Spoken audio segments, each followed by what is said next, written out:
રાષ્ટ્રીય રમતગમત દિવસ નિમિત્તે સુરેન્દ્રનગર જિલ્લામાં 27 ઓગસ્ટના રોજ ખેલો ઇન્ડિયા સંવાદ કાર્યક્રમનું આયોજન કરવામાં આવ્યું છે. માય ભારત અને રાષ્ટ્રીય સેવા યોજનાના સંયુક્ત ઉપક્રમે યોજનારા કાર્યક્રમ દરમિયાન વડાપ્રધાન નરેન્દ્ર મોદી વર્ચ્યુઅલ માધ્યમથી દેશભરના યુવાનો સાથે સીધો સંવાદ કરશે. સુરેન્દ્રનગર જિલ્લામાં ખેલો ઇન્ડિયા સંવાદ કાર્યક્રમ Shri MP Shah arts and science college Surendranagar અને સરકારી વિજ્ઞાન અને વિજ્ઞાન કોલેજ પાટડી ખાતે યોજાશે. બંને સ્થળોએ યુવાનો, માય ભારતના સ્વયંસેવકો તેમજ NSSના સ્વયંસેવકો ઉપસ્થિત રહી વડાપ્રધાન નરેન્દ્ર મોદીનું સંબોધન સાંભળશે. કાર્યક્રમનો મુખ્ય ઉદ્દેશ યુવાનોને રમતગમત ક્ષેત્રે પ્રોત્સાહિત કરવાનો તેમજ સ્થાનિક ખેલાડીઓના અનુભવ, સંઘર્ષ અને સફળતાની ગાથાથી પ્રેરણા આપવાનો છે. આ દરમિયાન રમતગમત ક્ષેત્રે ઉપલબ્ધ તકો, સ્પોર્ટ ઇકોસિસ્ટમ, માળખાકીય સુવિધા અને યુવા વિકાસ અંગે પણ ચર્ચા કરવામાં આવશે. યુવાનો માય ભારત પોર્ટલ પર પોતાના વિચાર અને સૂચનો પણ મોકલી શકશે.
સંસ્કૃત સપ્તાહના ઉપક્રમે સુરેન્દ્રનગર જિલ્લામાં આજે સંસ્કૃત ગૌરવ યાત્રા યોજાઈ રહી છે, જેમાં ખૂબ મોટી સંખ્યામાં વિદ્યાર્થીઓ, બાળકો, સુરેન્દ્રનગર શહેરના નાગરિકો આજે જોડાઈ રહ્યા છે.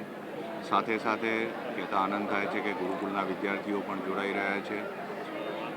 ગુજરાતની રાજ્ય સરકાર દ્વારા અને ગુજરાત રાજ્ય સંસ્કૃત બોર્ડના ઉપક્રમે આપણે શ્રાવણી પૂર્ણિમાના દિવસને સંસ્કૃત દિવસ તરીકે ઉજવીએ છીએ અને એના આગળના 3 દિવસ અને પાછળના 3 દિવસ એમ સંસ્કૃત સપ્તાહ આપણે ઉજવીએ છીએ. ત્યારે આજે આ સંસ્કૃત ગૌરવ યાત્રામાં સમગ્ર સુરેન્દ્રનગર શહેરના નાગરિકો, વડીલો, યુવાનો તેમજ વિદ્યાર્થી ભાઈ બહેનો ખૂબ ઉત્સાહથી જોડાયા છે. એનો મને ખૂબ આનંદ છે.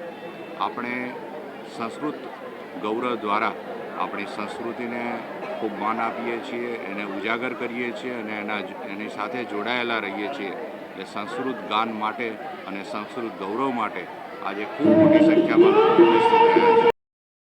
મહેશ ઉતેરિયા, દ્રષ્ટિકોણ ન્યૂઝ, સુરેન્દ્રનગર.